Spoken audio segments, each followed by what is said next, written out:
When it comes to popular shapes for ships surrounding the Imperial period in the Star Wars Legends galaxy, triangles sit pretty close to the top of the pile. Ships reminiscent of modern Star Destroyers do go back thousands of years, including the Sith Interdictor and the Harrower from the earlier Sith Wars, and then there's the direct predecessors of the famous Imperial class from the Clone Wars, like the Venator and the Victory, but today we're going to turn our attention in the other direction, and look at all the different ways the Star Destroyer evolved in the time after the Battle of Endor. Following Palpatine's death, the Empire itself was initially a bit too preoccupied falling apart to spend as much on research and development as it used to, so when new forms of Star Destroyers started appearing, it was actually in the hands of the New Republic. On top of their own mishmash of ships from different locales around the galaxy, most notably the Mon Calamari, the Rebel Alliance and New Republic did make significant use of captured Star Destroyers. But as other shipyards like Rendili and Kuat started entering the fold of the galaxy's new hegemonic power, they became active participants in attempts to create new standardized classes of warships for the New Republic's defense fleet. One of the earliest of these new designs was the 1,250-meter-long Republic-class Star Destroyer, designed by Wayless Blissex, who designed the Victory-class Star Destroyer during the Clone Wars as well. The visual design for this ship originally came from an RPG sourcebook called Kraken's Threat Dossier, which frankly has a ton of terrible designs, a couple of which did get superseded by later works thankfully. But at least the Republic does have a design, even if I personally kind of hate it. For several of these ships we'll be talking about today, there is just nothing at all. So for a couple of these ships today, I'll be using footage from an Empire at War mod I work on called Thrawn's Revenge, so when we are showing a fan design, I'll make sure to note it, including this slight reinterpretation of the Republic SD design itself. Production on the Republic Star Destroyer class was somewhat faltering despite its price tag coming in at half of an ISD. It was slowed in development by the Thrawn campaign and the Reborn Emperor's assault, but it did manage to make its way into enough places to be worth mentioning in the Black Fleet Crisis of 17 ABY's breakdown of common New Republic ship classes. We also see at least one, the Reptavian, show up during the Yuuzhan Vong War, which lasted from 25 ABY, or years after the Battle of Yavin, to 29 ABY, so even if they never became one of the most common ships around, they still maintained at least some presence.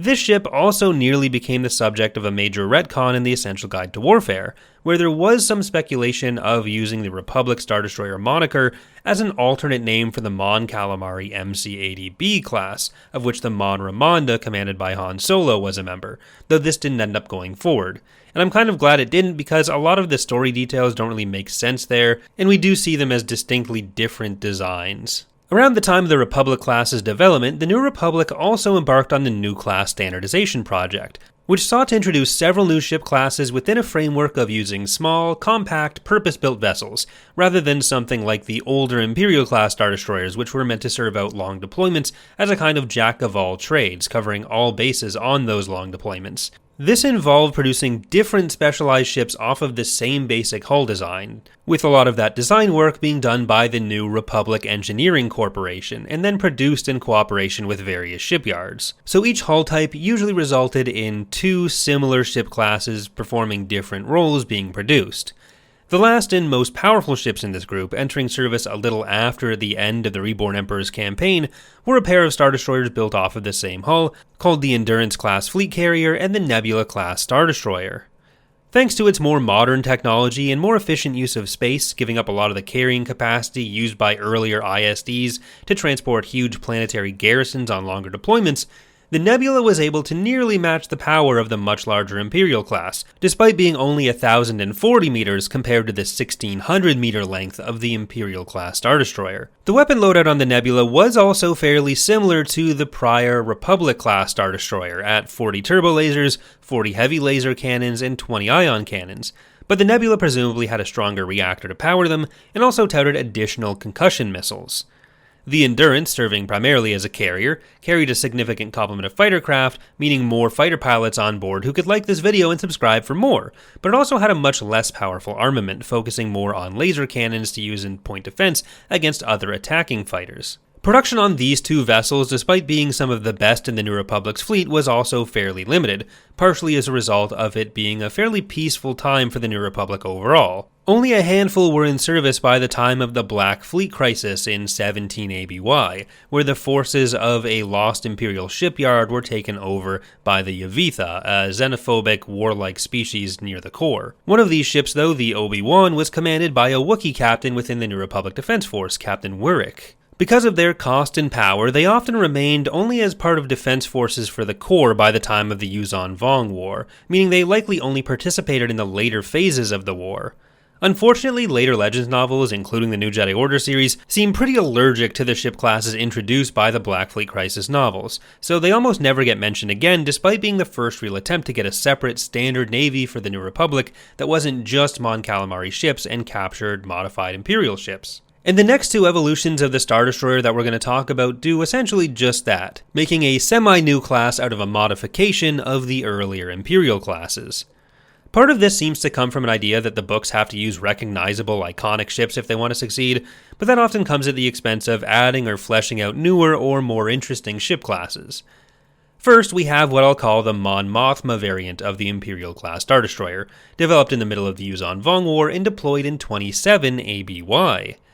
These were fairly similar to the standard Imperial classes, but with an interdiction capability added, and otherwise they seemingly had fairly similar defensive and offensive capabilities. This wasn't the first attempt to put interdiction technology on a Star Destroyer. A different ship class existed under the Empire which did just that, but because of technological advancements, the Mon Mothma type was able to act as an interdictor without the large obvious bulbs that you typically see on interdictors around the Imperial period. During the Yuuzhan Vong War, we see at least 3 of these ships active, the Mon Mothma itself under command of Wedge Antilles, which is why I call it the Mon Mothma type, also the Elagos Claw and the Bail Organa, both of which served as the flagships for Garm Bel Iblis at varying times. In the next great conflict for the galaxy, the Swarm War in 35 ABY, we see another modernized Star Destroyer variant in action, the Admiral Akbar, flagship of Admiral Nek Buatsu. Where the Mon Mothma type was a modification of the Imperial class to have gravity wells, the Admiral Akbar was a modification of the older Victory type to have gravity well projectors.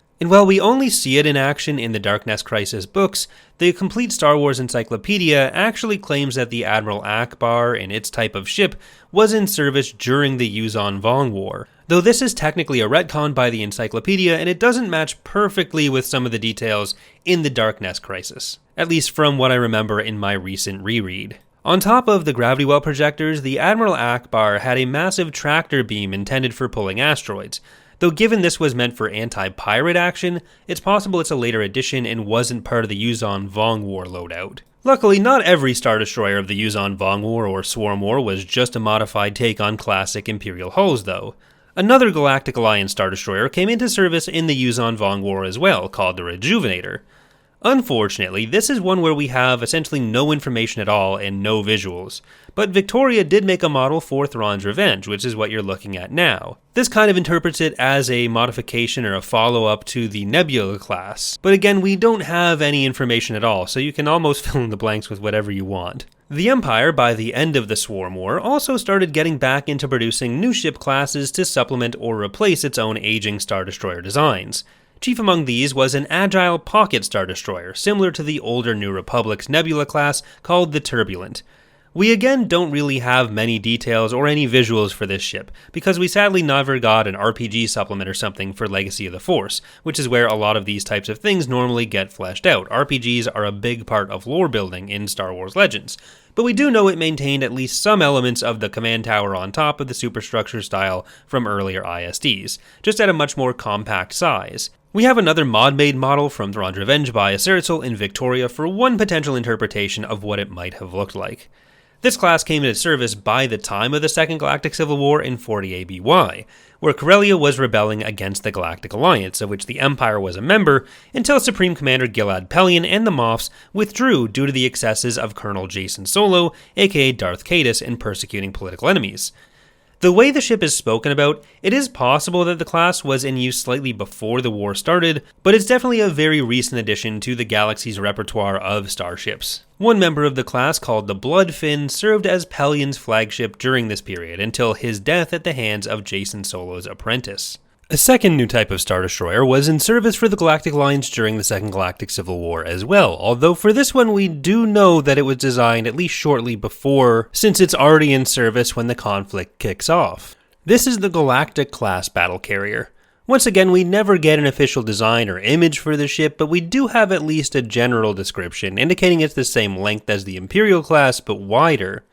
The Galactic Alliance also continued the trend of naming their ships after old heroes of the Rebellion here, naming one of these ships the Dodonna after General Yondu. This war, the Second Galactic Civil War, also gives us some insight onto what's going on with the other Star Destroyers of the period, of the Imperial class. New members of the original Imperial classes still seem to be being built, but while the hull may be the same, in the examples we see, like the very specialized all-black flagship of Darth Caedus, the Anakin Solo, there are some pretty significant modifications to the ship's capabilities. The Anakin Solo in particular boasts very powerful baradium missiles and 4 long-range prow turbolasers. The Anakin Solo was a fairly special purpose-built Star Destroyer, but it's likely that other modern Imperial-class iterations were at least somewhat different from the standard loadouts of the Imperial 1 or Imperial 2 from about 60 years prior by that point. The next generation of Star Destroyer evolutions we see comes with the Legacy comics set 100 years later, which are both a lot more visual in and of themselves since they're comics compared to the New Jedi Order and Legacy of the Force novels, but they also got their own RPG supplement, unlike Legacy of the Force. This comic series introduced the Pelion class, which served as the biggest and most powerful ship in the Fel Empire, which was the iteration of the Galactic Empire of the day, and then Darth Krayt's Imperial forces, which was when Darth Krayt took over the Fel Empire. Krayt's forces built a newer, slightly bigger and upgunned version in 137 ABY called the Imperius, although it still shared a lot of the details with the Pelion class.